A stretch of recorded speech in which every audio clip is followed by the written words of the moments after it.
Previously on Higurashi When They Cry Kai, Chapter 6. Parents sometimes showed up at school for some reason, but Ch.6 never called them visitors. Wait, what if it's Ushi? I knew it! I freaking knew it! While I was there, I thought about borrowing some books for myself, and I started to walk around the library. I saw her there.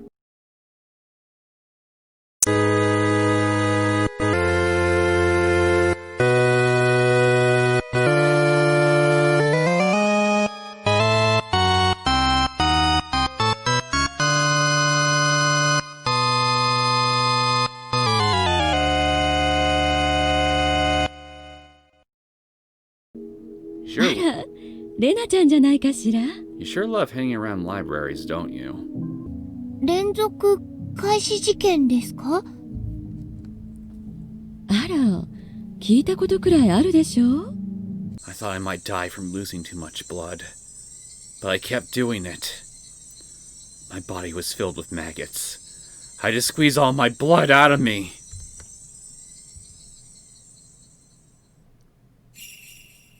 And then, a very bright light shone upon me. It was a very bizarre sensation. I had never experienced anything like it in my life. All of a sudden, the dark bathroom was filled with a bright light. It was very bright, but gentle. It wasn't like the light from the merciless fluorescent bulb. It was very warm and gentle. That was Orishiro-sama. Orishiro-sama was looking at me with gentleness and sadness in his eyes. He follows me everywhere and keeps telling me to hurry. He keeps apologizing to me for putting his curse on me. He's even apologizing for this? Mio-san was acting mysteriously. She smiled mischievously and put her index finger on her lips as a sign to keep it a secret. あと、このスクラップ帳と私がそういう研究しているのは内緒よ。内緒ですか？はい、わかりました。If it's a conspiracy, I have to expose it. Thank you. If it's a curse, I have to break it. I shouldn't run away. I should fight. That's right. I decided to fight to seize my happiness. I shouldn't give in to misfortunes. I have to fight. I'm going to get rid of all the things that are trying to ruin my peaceful life. I'm going to read her scrapbooks when I get home. I started walking faster. And so it continues. Greetings, my name is Neosekken, and welcome back to my Let's Play of Higurashi When They Cry Kai, Chapter 6.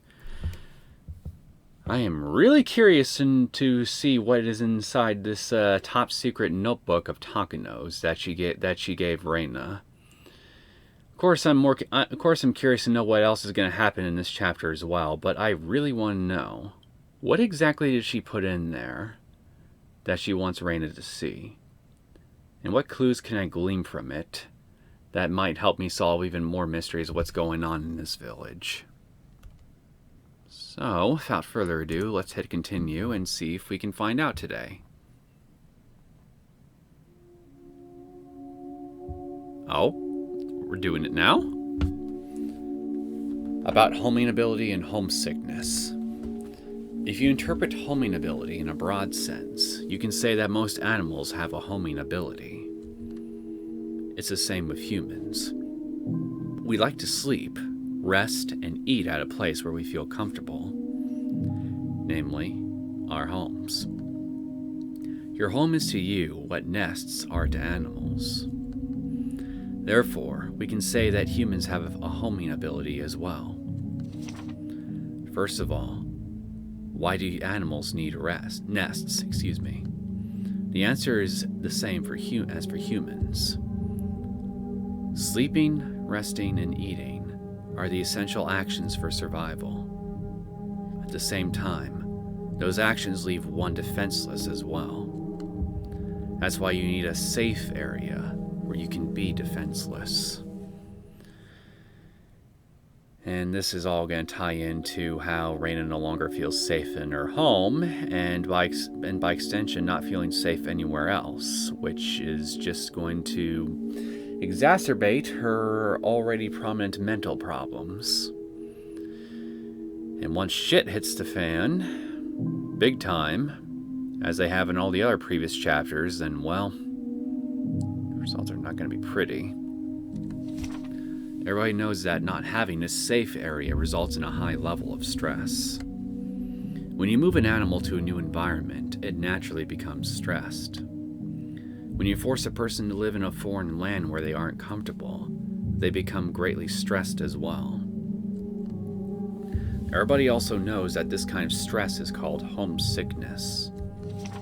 The Japanese don't know much about homesickness. We defined it as mental weakness, and we neglected to treat it for a long period of time. Yeah, to my understanding, mental health is not exactly something that the Japanese in general put much thought into when it comes to self-care. I'm not an expert on their particular general stance on mental health, though, so I don't think I should comment any further than that. At least unless I know more than I do. However, homesickness has a very long history. In Europe's Middle Ages, people believed that it wasn't a mental, but rather a physical disease. People also believed that out of everyone, the Swiss got the disease the most. The Swiss, you see, were known to be an ethnic group that worked away from home in that era. They lived far away from their homes. There were no telephones at that time, so they couldn't even hear their families' voices for ages and ages. It's easy to imagine that the young Swiss workers got homesick while working in a strange land. These Swiss who got homesick wanted to go home, but they couldn't because of their jobs. The conflict made them weak physically and mentally. Some of them went crazy and tried to escape from their reality by committing suicide or running away. The Swiss at the time were very superstitious, and many folk remedies and occult-like treatments to prevent homesickness went around. Since going home was the only treatment, they must have called it a fatal disease. But it isn't really one, of course. Specifically, homesickness is a sign of that human homing instinct. Your brain desires to go back to your safe area, namely your home. At first, your brain makes you remember the happy memories of your home, and it urges you to go home in a natural way. But when reason stops you from achieving your desire, your brain starts sending unnatural signals to your body. As a result, your body gets weak, and that makes it more difficult for you to live in a strange land. In the end, you have to bend reason in order to achieve your desire to go home. So, homesickness is born from our homing instincts. And the stronger one's homing instinct is, the stronger their homesickness. The strength of that homing instinct varies from individual to individual, and depends on the environment in which those individuals live. And, well, based on what we've seen, Reina definitely has a strong one. When your home is safe and the environment you live in is dangerous, your homing instinct grows stronger. On the other hand, when the environment you live in is safer than your homing instinct becomes very weak. Safety isn't the only element that affects its strength. Cultural aspects affect it too. The many customs demanding families to return home for major events varies with each region, so your birthplace's culture also alters the strength of your homing instinct. Amongst those regions, the transcendents of Onikafuchi village were believed to have an excessively strong homing instinct. The people of Onikafuchi forbade their fellows from ever leaving. Many believed this was the effect of the elitism and sense of purity I already mentioned before. People today still strongly believe that Orishiro-sama puts his curse on you if you break his rule and abandon the village. This superstition can be interpreted as homesickness. If homesickness is directly proportional to one's homing instinct, then the exaggerated expression, curse, would signify the strength of that homesickness, and also their homing instinct. Let me guess. Is Reina going to start interpreting, at least partially, the events she experienced in childhood as a result of homing instinct? After she's just done reading all this? I can assume that they hated the outside world and created an insular society precisely because of their powerful homing ability. Unfortunately, there's no way to measure the strength of the homing ability that the primitive people of Onikafuchi had. It was so strongly forbidden to leave the village that nobody left long enough to get homesick. However, after the Meiji era, things changed. The sacredness of Onikafuchi dwindled with the efforts of modernization.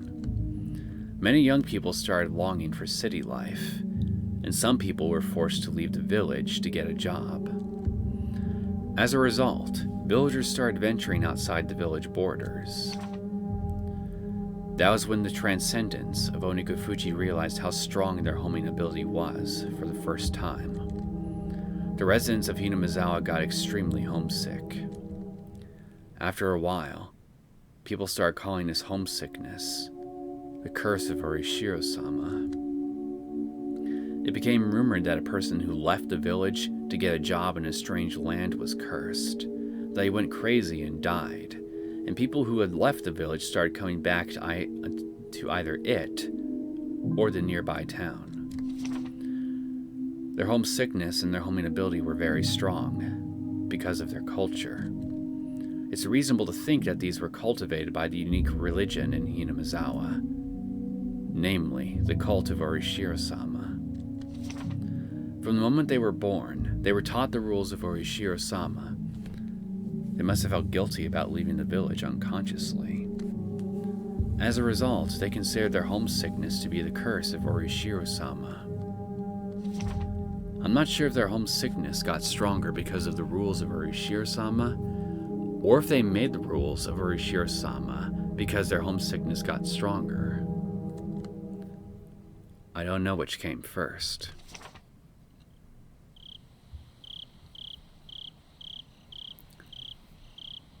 I got tired of reading such small print and lay down on the floor on my back.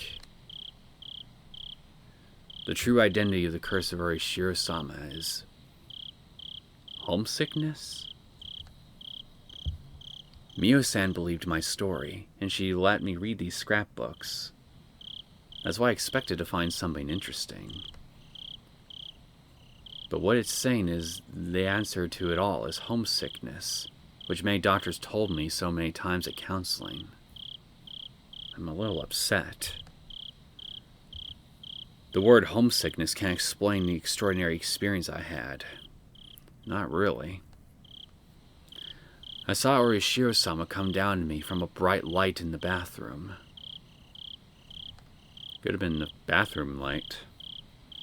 I saw the dusky red and nasty maggots come out of my blood vessels. The scrapbook doesn't explain any of that. I don't understand how Mio-san was going to explain the cloud of maggots.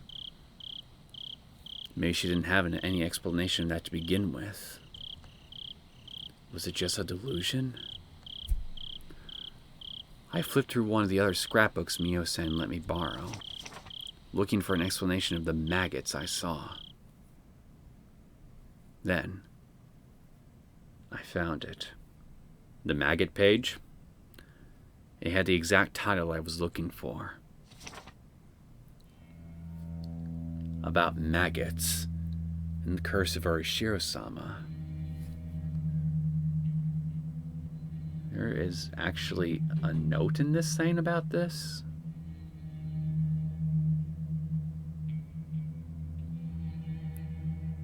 Since I think she's one of the conspirators, for the conspiracy in Hinamizawa, and because of that, she probably knows all about the so-called curse, and by that I mean the bug.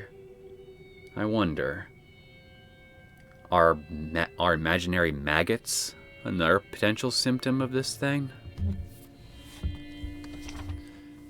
In the Meiji era, a group of villagers were on their way back to Hinamizawa, and they started discussing a rumor about a weird disease.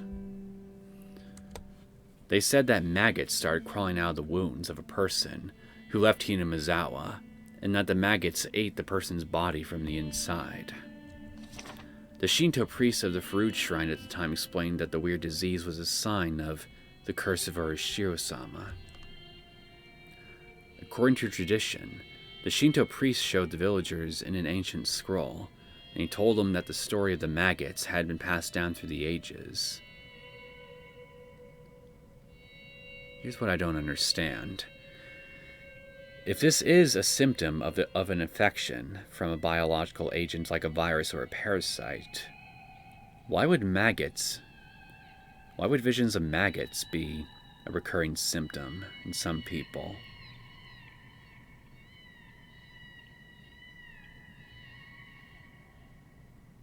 Is it actually a curse? This is what the scroll said. The world where the demons came from must be interpreted as the land of death. No, there's got to be more to this. And the demons in that land of death had to live their lives while being eaten by maggots. The villagers who were of the demon's blood had nothing to worry about, as long as they lived in Hinamizawa under the protection of Orishiro-sama.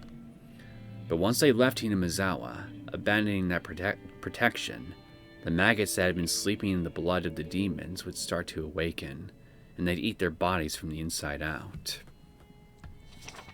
This maggot disease scared the villagers for a while, and they asked the shrine to provide them with protective talismans whenever they had to leave the village on business. This is interesting, as it's similar to the way homesickness was dealt with by the Swiss in the Middle Ages. After the war started, the delusion of the maggot disease faded away, but they remained accustomed to send talismans to families that lived away from Hinamizawa. The talismans had the word maggot on them. First I've heard of this. But the most interesting part about all of this was the residents in Hinamizawa didn't know about the maggot disease until the rumors began. Wait a minute. Did Shion ever receive any talismans like these at any point? Because she lived outside of Hinamizawa for years at a time, prior to the current story. I don't remember. I thought that their unconscious worship made those people think of homesickness as a curse. So this case of the previously unknown maggot disease directly contradicted the research I had done so far. It's natural to think that the group of people who were on their way back to the village were lost in a mass delusion because they strongly believed in the curse, and that the Shinto priest took advantage of their state of panic to instill a deeper faith in them. But I'm not fully convinced that it was merely coincidence that this mass delusion matched with the story in the old picture scroll.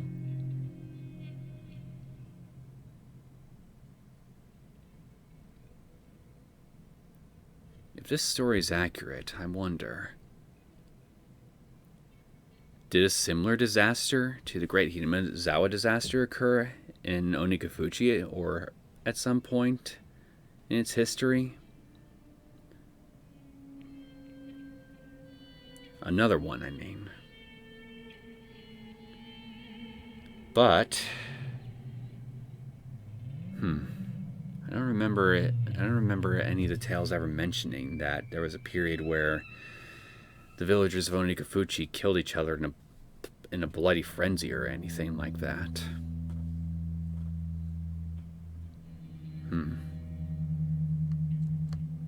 I wonder if it's possible to see maggots in a wound without having the prerequisite knowledge when a person is cursed by Orishiro-sama. I wish Orishiro-sama would put his curse on someone I could study. Keiichi, perhaps? I'd love to see those maggots coming out of someone. I felt as if Mio-san was here and making the request of me. I remember, when she gave me the scrapbooks, she said that I might be the only one who could understand them. I felt good just for a moment, because I found out that the maggots weren't a delusion. But at the same time, it destroyed my excuse that it was a delusion. The maggots weren't a delusion. They were there. All of a sudden, my wrists, elbows, inner thighs, and neck started itching. I felt the urge to cut open a blood vessel, but I quietly held it down. I wonder if this is a symptom of your infection right here. All the stuff you're reading is just instilling fear in you. I remembered that Mio-san looked very serious when I talked about the maggots. She must have thought it was creepy. I wonder about that. But so did I. While I was crying because nobody believed me, a part of me didn't want to believe that my body was filled with those creepy things. I think a part of me wanted to believe it was a delusion. But now I know it wasn't. It wasn't a delusion. There are some people who had the same experience. Same experience with delusions, perhaps. Maggots in a demon's blood will awaken when you lose the protection of Orishiro-sama. In other words, they may not awaken under the protection of Orishiro-sama, but all the villagers still have the maggots in them without knowing it.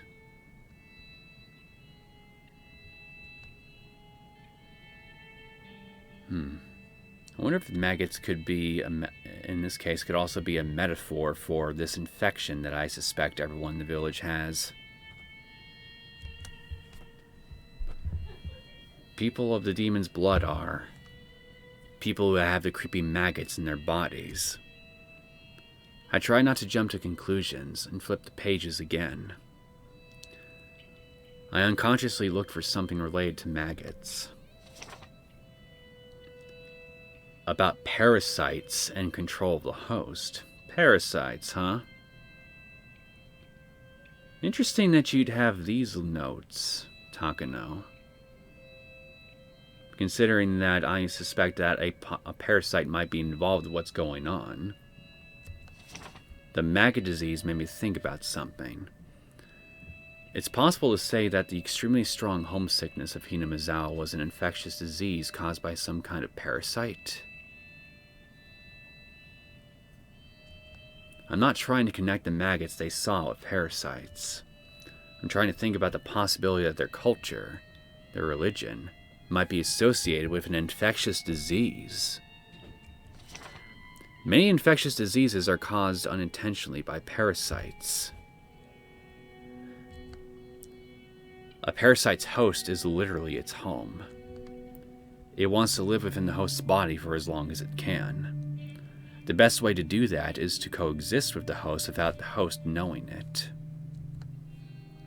But some parasites try to control their hosts and use them for prosperity. Those ones are particularly nasty, the ones I'm thinking about. For example, some parasites have an ability to control their host in order to force them to be eaten by a superior host. I know which parasites you're referring to, but I can't for the life of me remember their name right now, but it's kind of freaky, not gonna lie, what those things can do. To snails, to fish, whatever really, that they can get into. Also, they can get eaten by birds. A typical example is the Dicrocolium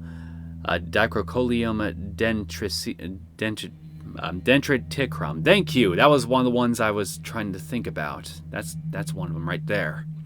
It uses snails or ants as an intermediate hosts, and it uses them to move to the upper side of vegetation so it's easier for a superior host to consume it. One parasite that controls more complicated animals is called Toxoplasma gondii. First I've heard of this one. It uses mice as intermediate hosts, with the superior hosts being cats. This parasite makes a mouse lose its fear of cats in order to increase its chance of getting eaten, so that the parasite can live within that cat instead. There are parasites that choose hosts at random. The rabies virus is commonly known for that. It lives and breeds in the brain of a host, and it moves into the host's saliva through the salivary glands. It makes the host extremely aggressive in order to make it bite things randomly, so that it in turn can move into other hosts through the saliva. That's what rabies does. Many parasites have a similar ability to control hosts to their benefit. The examples I used above are about parasites that move into other hosts to prosper. But I think there must be some kind of parasite that controls its hosts in order to have a comfortable environment in which to live. I want to try to connect this theory to the abnormal homing ability and homesickness of the Onikafuchi residents. Let's say there's some kind of parasite that exists in Hinamizawa, and it lives within all the villagers' bodies. Kind of like what I'm speculating. For the parasite, Hinamizawa is the most comfortable environment to live in. So it gives the hosts a strong homing ability in order to make them stay in Hinamizawa. Furthermore, it causes the hosts to get homesick whenever they ignore this homing ability and try to leave. Parasites need hosts in which to live. It's convenient for them if their hosts build a community in the environment where it feels comfortable. This theory makes it easier for me to explain the mysteries I described earlier. The Transcendents of Onikafuchi knew about the existence of this parasite. They knew that, as hosts to the parasites, they couldn't live outside of the village. That's why they created a culture and rules that prohibited contact with the outside world. It also explains why people acted so abnormal during the dam conflict. So, the demons that came out of the swamp in the legend of Orishira-sama can be interpreted as the mass spread of the parasite. The story about the demons attacking the villagers must be a metaphor for the behavior of the infected villagers who were controlled by the parasite. Kind of like what we've been seeing with some of the main characters.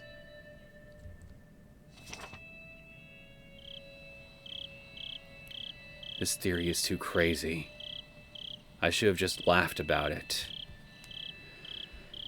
Well, that's what I thought too at first, when I initially came up with it, or something similar to it at least. I didn't have all this I didn't have all this information about what Takano written here to go on, and yet, given everything else I know and I've speculated about, at this point, it would just feel, it makes a twisted sense to me. It just being a curse just feels like it'd be too easy, too convenient an explanation.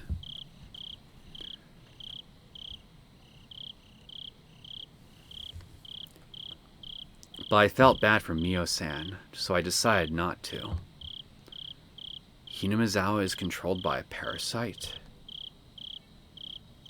You could use that theory to explain how the maggots came out of me. I felt a little bit dizzy. I was so confused, and a part of me thought it was ridiculous.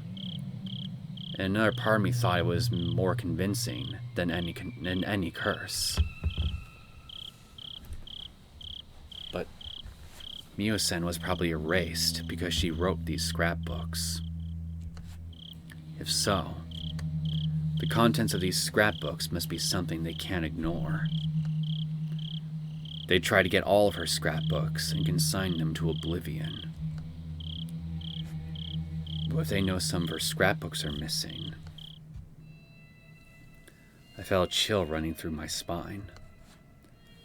I have to keep it a secret that I have these scrapbooks, and I'll have to try to understand more about their contents. I remember Mio-san told me that the three families are behind a series of mysterious deaths, and that they're trying to resurrect the cult of Orishiro-sama. According to the theory I just read, the parasite must be trying to maintain the current environment of Hinamizawa. The healthiest environment for it is a completely closed village, just like the primitive Onikafuchi. It must be very comfortable for the parasite if no hosts go outside the village. Here's one thing I don't understand, though. Assuming that this is all it has even a kernel of truth to it, and again, I do think that there is, considering my big theory for what the conspiracy in this village is right now. The whole purpose of a parasite is to, just like with any other living thing, is to spread its genes and propagate itself, reproduce. I've never heard of anything that would... I never heard of anything in nature that only seeks to reproduce and stay within a very specific environment to such a degree to where it basically limits the amount of hosts or offspring that it can produce. Because since this is a parasite we're talking about, and let's say it actually does want to create an environment by controlling its human hosts to create a small secluded village, that would severely limit the amount of hosts that it could propagate itself to. It would basically be limited to the small number of villagers that reside within that village at all times, and the very few instances throughout the years where the villagers give birth to children. If I were the parasite, I would think that it'd make more sense on a biological level to actually make the hosts move away from the village and spread out as far as possible in order to find more potential hosts to propagate myself in. Just like anything else, just like an animal moving to various environments, a virus moving to different living hosts, etc.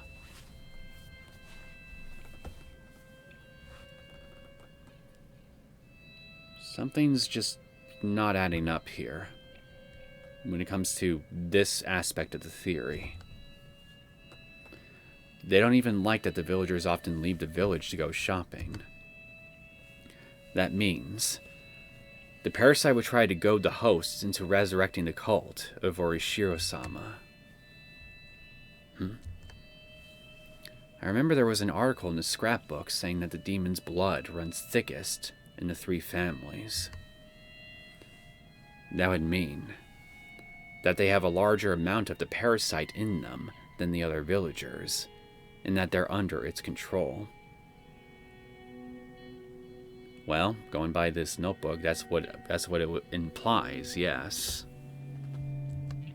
The three families seem to be planning to bring the village back to the Onikafuchi era. I haven't really seen any strong evidence of that from the other two families outside the Sonozaki family. And as for the Sonozaki family themselves, recent events in Chapter 5 have forced me to reconsider their innocence in a lot of this stuff that's been going on in the village. So I find this information doubtful. This aspect of it, at least. Reviving the Wanagashi festival after the dam conflict can be interpreted as their desire to revive the faith that had started to fade away in the Meiji era. The three families, especially the Sonozaki family, have a great influence over the region and the public organizations. What's going on here? I thought this to be a poorly written theory, but the pieces fit together, one after another. I never played a jigsaw puzzle as crazy as this. I felt my brain swirling due to this absurd theory. A part of me thought this was ridiculous, and another part of me thought I might be about to expose an unbelievable truth. When I tried to look into the center of it, I felt as if I was going to fall into the whirlpool and drown. I'll have to devote myself to reading more seriously. There must be some truth to this. I think the real question we gotta ask ourselves, there is no doubt that as far as I'm concerned, there is some truth to all this stuff that we're reading here. What we really gotta figure out is how much of it is the truth. And how much of it is either speculation, misinformation, or outright lies. It caused misfortune and made my life miserable after I moved to Ibaraki. I might be able to find the truth, including the cause of my parents' divorce and my desperate behavior. I think you're making that stuff out to be, in some ways at least, more complicated than what it really was, Reina. I'd be really careful going down this path if I were you. Right then, I heard a knock on the door all of a sudden, scaring me. I hid the scrapbooks under a cushion. Reina, 電話が来てるぞ。 Oh, who's calling? 電話？こんな時間に？誰だろう？本屋さんからだぞ。本の取り寄せとか頼んだのか？ Why does this sound familiar? Something about a bookstore. 沖宮書房の大石さんって人からだ。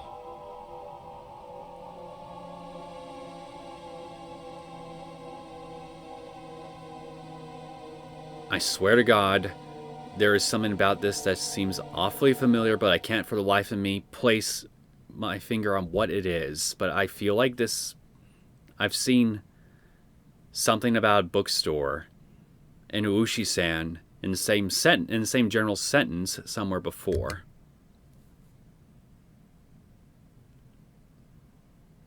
Maybe I'm just imagining it.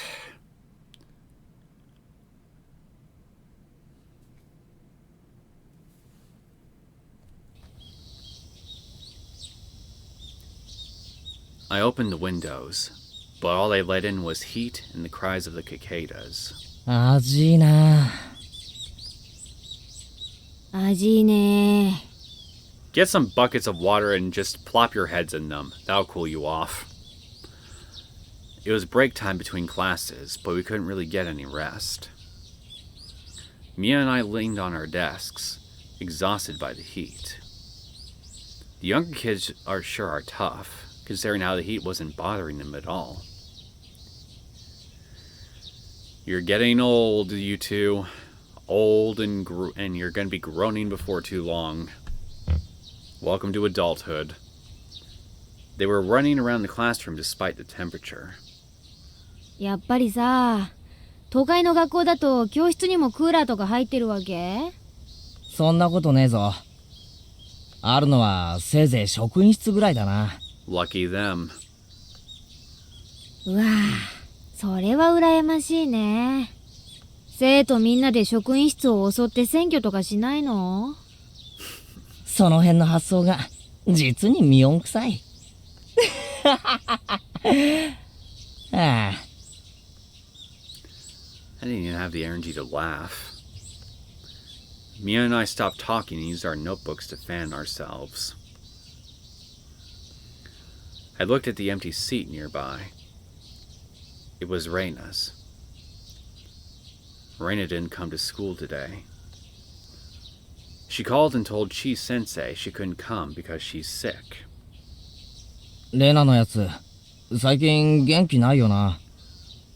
だね。暑さにやられたのかもね。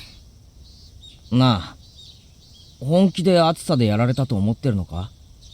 そう思ってるけど。例の一件がさ。かもね。それに暑さも加わって夏バテでも起こしたんじゃないかな。No, it's just Nurse Killjoy has possibly whispered sweet nothings and words laced with poison in her ears.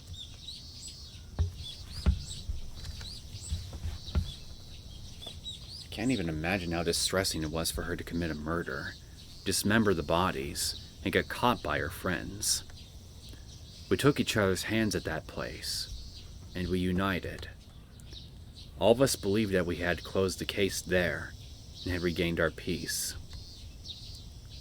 But was that as easy for Reina as it was for us? Whoever said it was easy for Reina?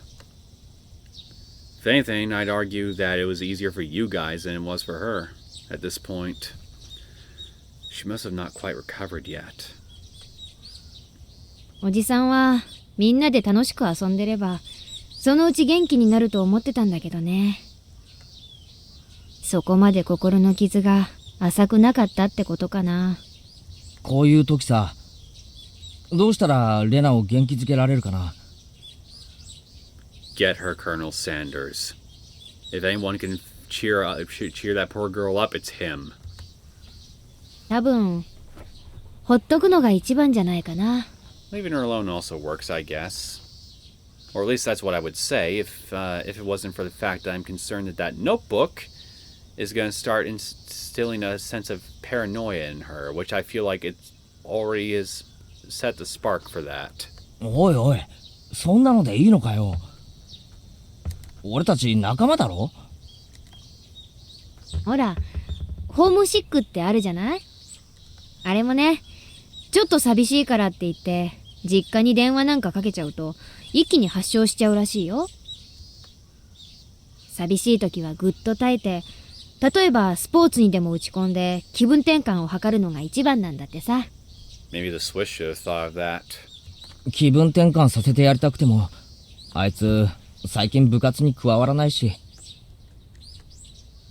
レナはどうか知らないけどさ、人には甘えたい欲ってのがあるんだよ。そばに支えてくれる人や同情してくれる人がいると甘えたくなる欲。慰めてくれる人が現れるとさ、際限なく甘えちゃうことってない？どうだろうな。際限なく甘えるってことは、相手の同情をより深く得ようとするってこと。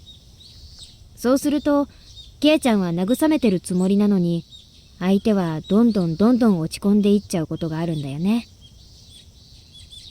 慰められて甘えられる。これに味を占めると、不幸に酔うのが癖になる。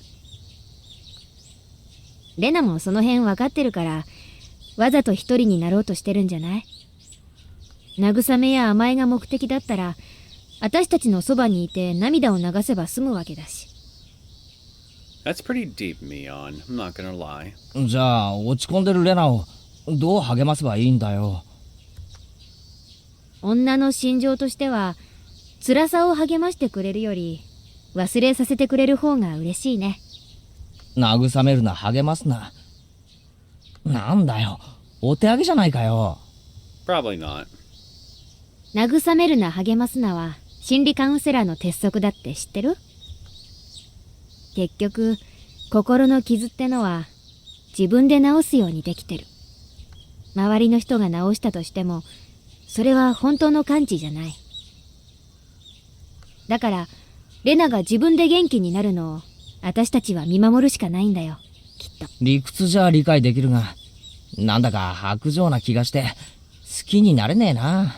It almost springs to mind how cold everyone had to act due to circumstance, due to stuff that happened in Chapter 3.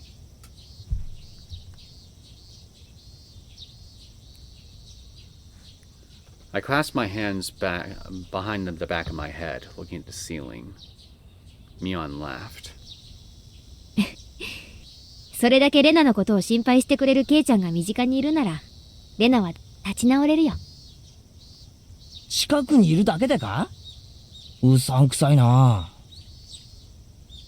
ケイチにだってできることがありますですよ。Rika-chan spoke up.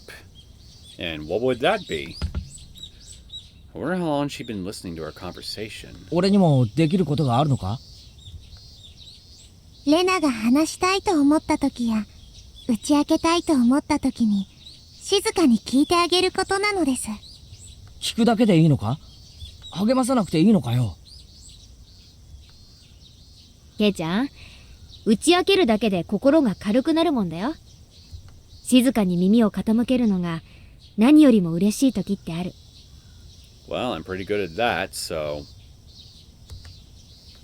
ミーの言う通りなのですよ。レナが話したいと思った時、いつでも話しかけられる場所にいてあげるのも、きっと仲間として大切なことなのだと思いますです。Mia and Rika-chan were absolutely right. I was going to pat Reina on her shoulder and tell her to cheer up when I saw her next, but... Now I know that would have been one-sided on my part. Reina doesn't want to feel down herself. She wants to cheer up if at all possible. If I cheered her up irresponsibly, she'd be very disappointed, because she'd think that I didn't understand her pain. そうだな。俺、ちょっと人の心ってやつを理解しようとしてなかったな。レナを励ましたいのは、俺の欲求であって、レナの求めることじゃない。ありがとな、二人とも。俺、ひょっとすると、今日まで何か勘違いをしてたかもしれないぜ。On that day, I thought I cheered her up. But I started to doubt if I had reached her heart. I might have just been dragging her someplace where I wanted her to go. I wasn't on her side in the real sense of the term. All of a sudden, Rika-chan patted my head. ケイイチは一番のレナの味方ですよ。それは疑わなくて大丈夫なのです。俺、また考え事を口に出しちまってたのか？レナの心には届いてるよ。ケイちゃんはあの日、とても強い力をレナに与えたんだからさ。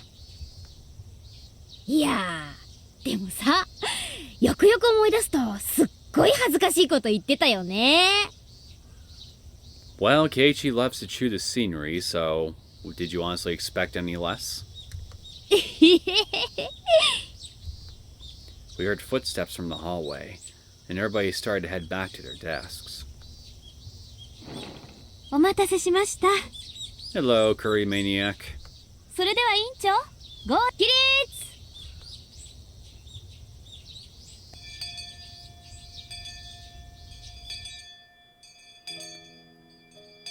We didn't have a club meeting that day because Reina wasn't around. That worked out for me because I had an errand to run. It wasn't a big errand. My mom wanted me to use her point card to get some detergent. I didn't see the point of going all the way to the store just to get detergent, but my mom told me to go because she was busy helping my dad with his work. I started walking towards the shopping center. Something about going to the store to get detergent sounds familiar too. Chapter 1. I noticed someone was watching me, hiding behind a distant tree. Is that you, Reina? I wonder who would do such a mischievous thing. I stared at them to find out who it was, at which point they emerged. お？レナじゃねえか。Knew it. Are you feeling better now? I was about to say that, but I swallowed the words. Somehow, Rain looked very serious. どうしたんだ？ My sentiments exactly. What's going on? Rain put her index fingers to her lips, told me to be quiet, looked around carefully, and beckoned for me to come over. I had no idea what was going on, but I followed her instructions, shut my mouth, and ran to her. Rana gestured for me to squat down to hide in the shadow of the bush. I don't know why I had to do that, but I could ask her the question later. I just followed her orders for now. Reina looked like she was making sure no one was following her. If it was Mion, she'd do something like this just to fool me, as a joke. But I know Reina doesn't do things like this for fun. I had no idea what kind of situation I'd gotten myself into. But I could feel how tense it was, and I made myself as small as I could. もういいよ。ごめんね。 Huh? The tone of her voice made me relax a little. どうしたってんだよ、一体。多分私、誰かに最近後をつけられているの。 Yeah, I think it's official. She's definitely triggered an infection in her system. She now feels someone's following her. This is not good. なんだって。 Who would follow her? When I thought about it, I realized how stupid the question was. まさか警察かよ。 Rina, Mamiya, and Tepe Hojo. 2 people disappeared. Even though they were awful human beings, the police had to investigate if they found out that they'd gone missing. It probably wouldn't be difficult to find out that Rina had often been to Reina's house. But it should be okay. As long as I don't find those bags, it should be okay. 警察なのか警察じゃないのかわからないけれど、綿流しの夜以降、誰かにずっと見られている気がするの。どういうことだよ。 Once I asked that question, Reina stared directly at me with a blank expression. Her eyes looked as though they were evaluating me. She stared at me as if she was assessing whether I was worth talking to about something very important. Reina squeezed her own wrist tightly and started talking in a whisper. 話してもいいけど、誰にも内緒にできる。ああ、もちろんだぜ。レナがそうしろってんなら誰にも喋らない。圭一くんなら信用できるよ。 She smiled and looked around one more time. 連中はひょっとするとミオさんのスクラップ帳を探しているのかもしれないの。ミオさんで、ああ、看護師の高野さんのことか。あとスクラップ帳って何のことだ。秘密の捜査になっているって言ってたから、多分圭一くんは知らないよね。高野ミオさん殺されたんだって。いつ？ She told me to be quiet again. I lowered my voice and let her continue. 綿流しの夜、私たちはミオさんと、あと富武さんに会ったよね。あの直後に2人が襲われたんだって。富武さんはお社様のたたりにあって喉をかきむしって死んだ。ミオさんは隣の県の山中で焼き殺されていたと言ってたの。それ本当かよ。そんなの誰も知らないぞ。それは警察が伏せて捜査をしてるからなの。ひなみ沢村連続開始事件は今年で5年目になっちゃうでしょ。だから変に騒がれたくないんで事件を公にしていないんだって。なるほど。秘密捜査なのは分かったが、レナはそんな話どこで聞いたんだよ。内緒だよ。私実は大石っていう沖宮署の刑事さんと連絡を取り合っているの。その人に教えてもらった。どうして大石って人がレナに？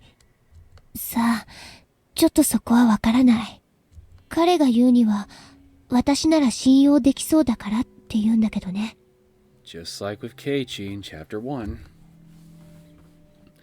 I was dumbfounded to hear all this. but I knew she wasn't lying. If it was Mion, she'd be sticking her tongue out by now. But Reina wouldn't make a joke out of something like this. ミオさんが殺された理由は、多分彼女の研究のせいだと思うの。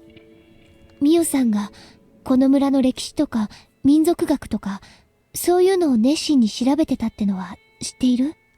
なんとなくは聞いたことある。Takano-san was interested in the occult and mysterious things. I remember Mion once told me that she was studying the village's legends of man-eating demons out of curiosity. 彼女は多分その研究の中でこの村に関するある重要な秘密を知ってしまったの。あるいは彼女はそんなにも確信には踏み入ってなかったのかもしれないけど、そうは思われなかったんだろうね。ちょっと待て。この村の秘密ってなんだよ。私はミオさんのスクラップ帳をほんの数冊借りて読んだだけ。でも彼女が特に大事にしていた秘蔵の数冊だから、かなり重要なことが記してあったと思う。だから多分ミオさんが至ろうとしていたことに8割方ぐらいは近づいていると思うの。でもあまりに突拍子もなくて、私にはまだ信じられない。ミオさんの想像が正しいかどうか検証してる段階なの。で、何なんだ一体。秘密を知ると殺されるっていう、この村の秘密ってのは。I gasped the moment those words left my mouth. If Reina told me, I might get killed too. 圭一君にはまだ全部話したくない。確証が持てたら話すね。だってそれくらいに途方もないとんでもない話だから。But what if you get killed before you have a chance to tell Keiichi about any of this? What will he do then? 確証ってなんだよ。例えば予備知識のないことは私自らがその存在を検証できているけど、他にもたくさん未検証のことがあるの。それらを埋めていかないと、私ですらにわかには信じられない。Maggots? I was totally lost now, and I wanted to ask her some questions, but I decided not to cut in. It was so hot outside. But Reina held her arms as if she was cold. レナ、俺はいつだってお前の味方なんだからな。俺だけは信用してくれて構わない。ありがとう。その一言がすごい嬉しい。From her expression alone, I could tell she really meant it. I could also tell that she was involved in something very big, and that she felt lonely because she couldn't tell anybody else about it. I had to be on her side while she was going through a difficult time. 私とね、今日ここで出会ったことは内緒にした方がいいと思うの。私と接触があったことが知られたら、圭一君にも危害が及ぶかもしれないから。わかった。俺に何か協力できることはないのかよ。今はない。でも協力をお願いできることが分かっただけで、今の私には心強いよ。最後には頼らせてね。おう、任せとけ。し、車が来る。I wonder, is the car that's coming by chance an unmarked white van? Reina pushed my head into the bush. I went along with it and crouched down even lower in the bushes. We stayed quiet for a while. I could hear a car coming closer, and after a while a white van passed by. It's a white van! I was surprised at her hearing. I heard the car coming when it was still far off. She heard the car coming when it was still far off in the distance. 今の車、ナンバー見えた？ Did you? いや、ごめん。見えなかった。私もちょっと見えなかったけど、多分さっきと同じナンバーの車だと思うの。その、レナを尾行しているとかいう連中か？ Funny that you also got a white van following you around. Just like with Keiichi in Chapter 1. 多分。Supposedly, anyway. 普段車なんか通らない道で、今日は何度も追い上げられるの。その度に、私は隠れてやり過ごしているからいいんだけど。そいつらなのか？高野さんたちを殺して、レナが持ってるスクラップ帳を狙っているという連中は。多分。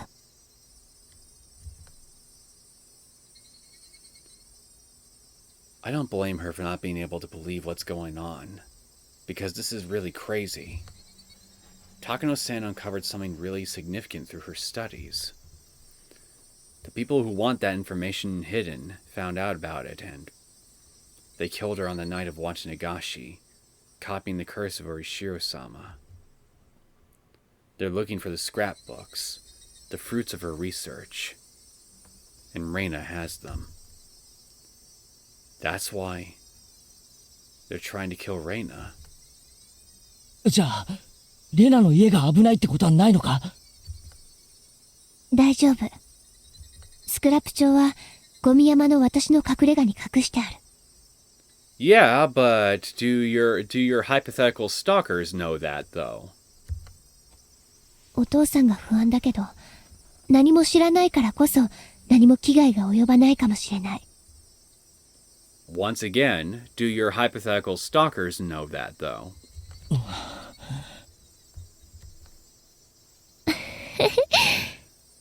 Yeah, I know. It's probably really stupid of me to be asking these questions considering what you're likely infected with and what fear can do to people in such a state who have this bug that I think you have. But I'm just trying to be real with you, Reina. Just try not to put too much faith in your current plans here, because I mean, there's always a possibility. 圭一君が言わなくても I'm 顔に書いてあるよ。not asking you to be paranoid here, but just think logically about all the different possibilities. That is all I'm saying. 突拍子もない話でとても信じられない。でしょ？ I wanted to deny it, but I felt bad to lie. I remained silent in the affirmative. それが当然の反応。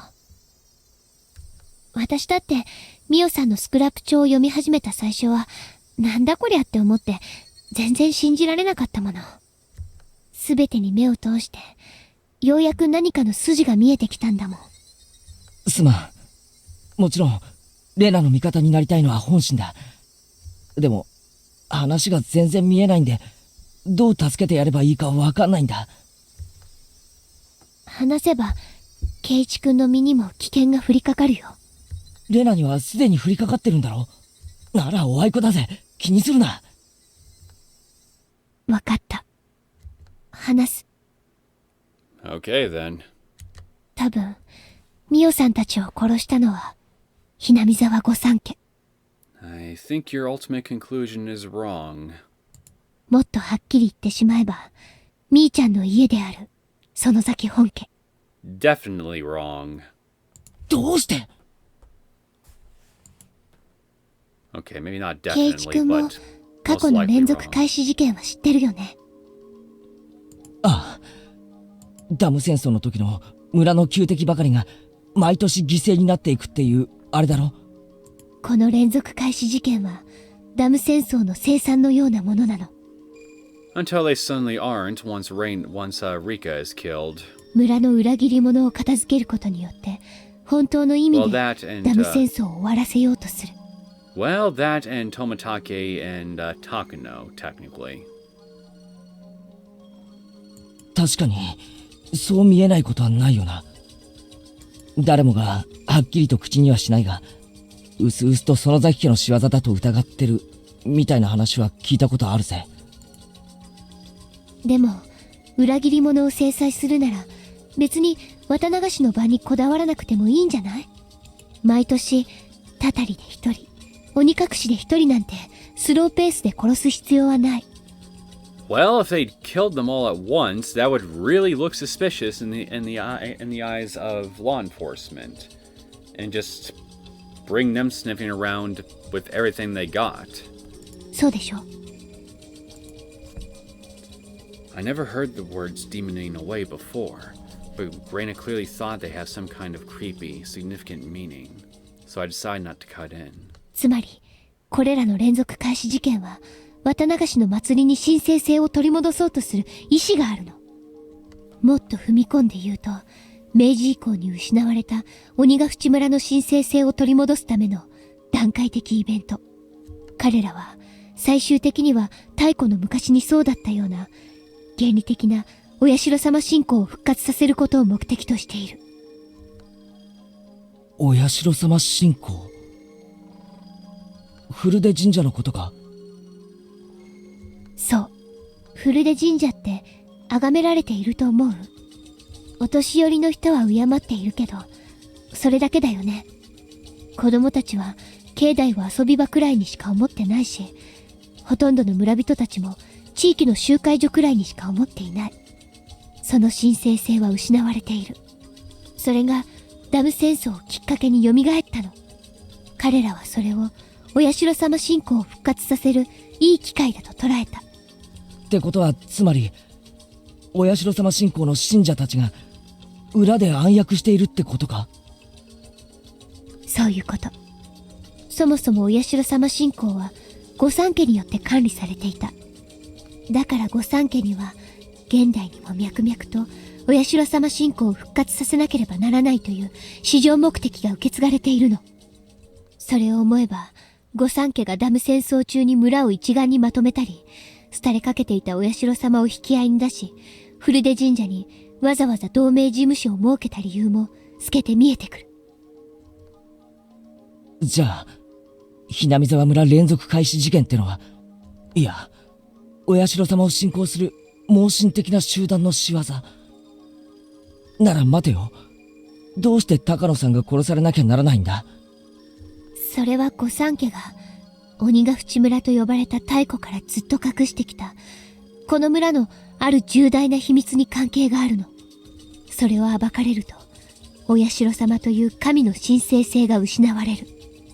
だから彼らはミオさんの研究が確信に近づいたことを知り消したの。その重大な秘密ってのは何なんだ？それを知ると俺も狙われるってんだろうけど、上等だぜ。だからそれはまだ言いたくない。私自身が10割の確証を得るまで言いたくない。多分今ここで話しても圭一君は耐えきれなくなって笑い出してしまうに違いないもの。おいおい、俺がそんな奴に見えるかよ。 Well, on any other occasion you kind of are. もう少し時間が欲しいの。あまりの事実に私ですら受け入れきれていないの。だからもう少し時間を欲しいの。お願い。わかった。今日ここで話したことは誰にも喋っちゃダメだよ。みーちゃんとリカちゃん、もちろんさとこちゃんにもダメ。 Not even the other club members, huh? わかったよ。じゃあ圭一君はもう行って。私はもう少しあたりを伺ってから行く。用心に過ぎるということはないからね。 Rena ducked alone in the bushes and moved away. I was left alone there. The cries of the cicadas surrounded around me, making it seem as if I was alone there the whole time. I started walking, still dumbfounded. In the end, Rena didn't tell me the secret because she was afraid of putting me in danger. But she told me clearly that there are people who want to resurrect the cult of Orishiro-sama, and that they're among the 3 families that control the entire village. They orchestrated the series of mysterious deaths for that purpose. And they killed Takano-san because she got too close to the secret they wanted to hide. Reina met Takano-san and happened to obtain the scrapbooks in which Takano-san wrote about her research. Reina still can't believe the secret written in the scrapbooks because it's just too crazy. Hey, come on, Reina. You're kidding me, right? It's like one of those comic book stories. A mysterious occult group is plotting a conspiracy? I mean, it's not funny even if it's a joke. But Reina is right about one thing. Even if this is true, it's really hard to believe. I understand why Reina wanted to wait to tell me the secret. Maybe she was just fooled by Takano-san. She may very well be. But Takano-san was murdered for real, so it would seem. So it is also true that someone is following Reina, looking for the scrapbooks. I remember, Reina said that a white van was following her. You can see white vans anywhere. I bet there are a lot in this village alone. She might just be oversensitive to everything right now. Funnily enough, I think you're actually pretty close to the truth in a lot of ways. Reina hasn't recovered from the shock since that day. That's probably why she got the idea into her head that the police or someone else is coming after her. I didn't cut in while she was talking. I think I did the right thing. If I had said that it was ridiculous for someone to her face, Reina wouldn't have trusted me ever again. At that point, however, I gasped. A white van was parked on the side of the street. Maybe they just gotta take a leak. I wasn't sure if this was the same car that passed by earlier, since I didn't see the plate number. But the number of people in the car and the ambience of it was similar to the one earlier. And there's one other thing that looked suspicious about it. There was no reason to park here. Once again, maybe they're just taking a leak. It was on a small road in the middle of the woods. There's nothing around here. No traffic lights, no vending machines, and no public phones. I probably wouldn't notice it under ordinary circumstances, but I felt something was wrong. And once I noticed how odd it was definitely suspicious. There were 4 men in work uniforms in the white van. The driver was smoking a cigarette, but the other men were just sitting there doing nothing.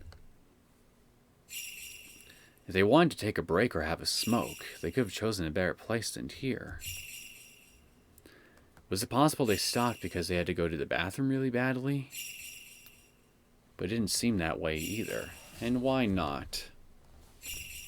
They didn't look as comfortable or relaxed like they would if they were taking a break.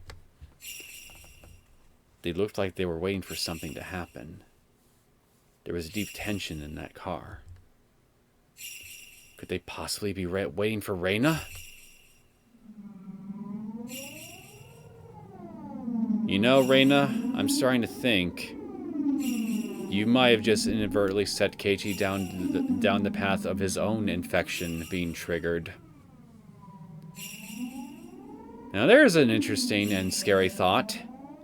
2 of our main characters running around with an infection triggered in their system. If that ends up happening, I can't help but wonder just what exactly is going to end up happening this time around with two crazy people running around. I didn't see anybody walking around here. This road is a back road. Nobody really uses this road, let alone by car. But it's impossible. I felt bad for Reina to even think about it, but this must be something that she got into her head, because she's feeling victimized or something. She must be imagining things because she's still nervous from when her friends caught her in the act of killing Reina or Teppei. 兄ちゃん Well, we are being addressed. I heard someone say that when I passed by the van. He couldn't mean me. He didn't even know who I was. so I assumed he was talking to one of the other people in the car. Yeah, sure. I pretended I didn't hear him, and I kept walking by. And then he said it again, and honked the horn as well. 兄ちゃん、すまんね。学校の帰りかいね。Yeah, why do you ask? He has a strong accent similar to that of the older villagers. He must live here, but I didn't know him. I could tell he didn't know me either, because he didn't call me by name. はい、そうですけど。兄ちゃん、学校からこの道をずっと歩いてきたんで、ちょうど文房具屋の角を曲がって。そうですけど、何か？ They were probably lost, I thought. This village has many small turns, and you could easily get lost when you try to take a shortcut. So they must have been waiting for someone to ask for directions. But then, he said something disturbing. 兄ちゃんさ、この道の途中で女の子に会わんかったかいね。Okay, I will admit, you asking this question after my exchange with Reina, definitely suspicious. Who exactly are you people? 白い帽子に白い服を着た女の子なんよ。紫のリボンもついとん。会わんかったかいね。They were definitely talking about Reina. いえ、会ってないです。I wasn't ready to hear them ask that. Rather, I was scared. That's why my voice got all shaky. Up until that point, I couldn't believe Reina's story. I thought it was ridiculous. I actually laughed, if only to myself. That's why I wasn't ready at all. My heart was beating fast, and I was sweating all over. I immediately answered, no, I didn't, but it might have sounded like an obvious lie. The driver stared into my eyes. He looked like he was trying to figure out if I was lying or not, and my legs started to shake. I felt like a frog under the glare of a snake, and I couldn't move a muscle for a while. But I think the same went for those men, too. They were clearly a suspicious group, and they had just asked a villager about a girl out of the blue. Anybody would get suspicious. And I was right. The man broke the ice and started making excuses before I even asked him why he wanted to know about the girl. ああ、そんな深い意味はないんで。Okay, I believe you. さっき女の子を追い抜いたのによ。来たのが男の子だったから、あれと思っただけなんで。そうですか。忘れてえな。ごめんな、兄ちゃん。うちら、もう行くんて。The man started the engine and drove away. After they left, I saw nothing. That's right. Nothing. There was no reason why they had to park here. So, were they really waiting for Reina? Sure seems like it.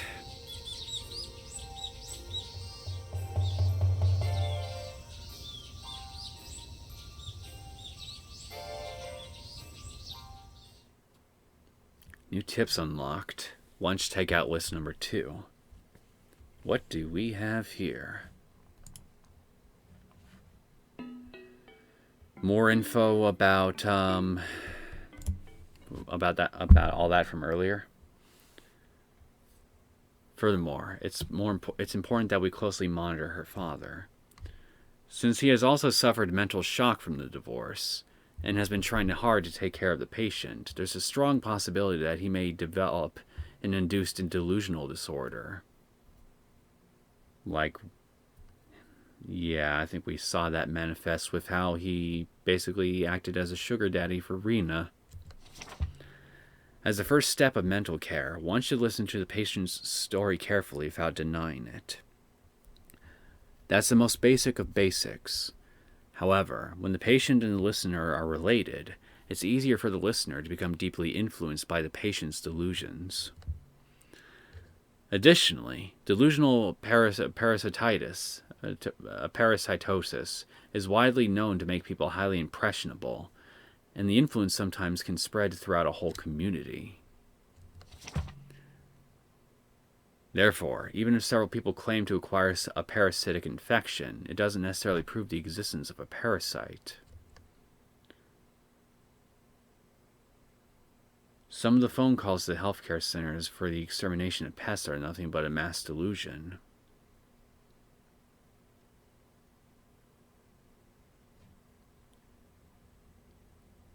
But that would fly right smack in the face of my theory regarding what happened to everyone in the village at the end of chapter 3, wouldn't it? If this wasn't a result of a mass, maybe not necessarily. Maybe I'm reading into it the wrong way. Since the subject matter of the delusion in this case is extremely rabid, the patients might harm or even kill each other in abnormal ways, believing this to be the treatment for the disease. They might also give up hope and commit suicide together in the worst case.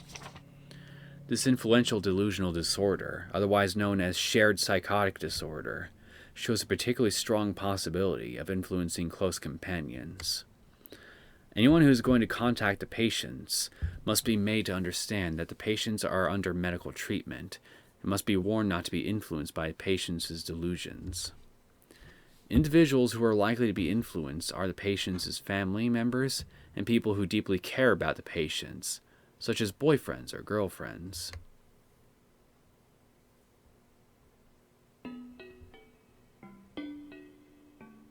Kind of like what we're seeing with Keiichi right now. Although, to be fair, those people in the van who were clearly asking about Reina, and the way they broke off that line of questioning, most certainly is suspicious. So, there is some truth to Reina's suspicions here. The big question is, how much of it is based in actual reality?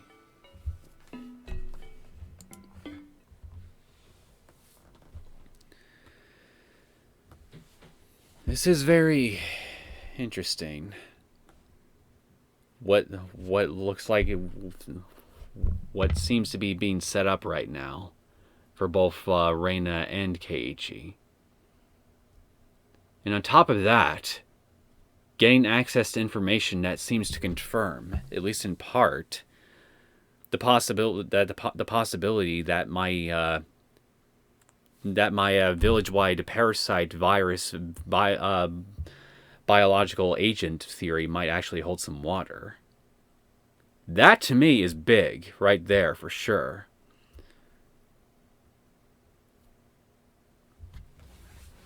But I still need more than what is essentially notes in the scrapbook. I need much more than that. I need hard proof that this thing exists. So, it'd be nice if somebody could get a possible infectee under a microscope at some point. But I have no idea when or if anything like that is even going to happen later on in the story. So I might have to use other clues to confirm the existence of this thing without a shadow of a doubt. But the fact that this is all being brought up, again, considering the nature of my theories and basically the core component behind it, what basically caused the whole Great Hinamizawa disaster, and now talks of parasites being parasites belonging to the villagers of Onikafuchi and now present-day Hinamizawa, and all the stuff that we ended up reading in those notes. I don't think it's a coincidence. I think I might be onto something here. So, that being said, I think I'm going to go ahead and just end things here. I really want Raina to read those notebooks some more, because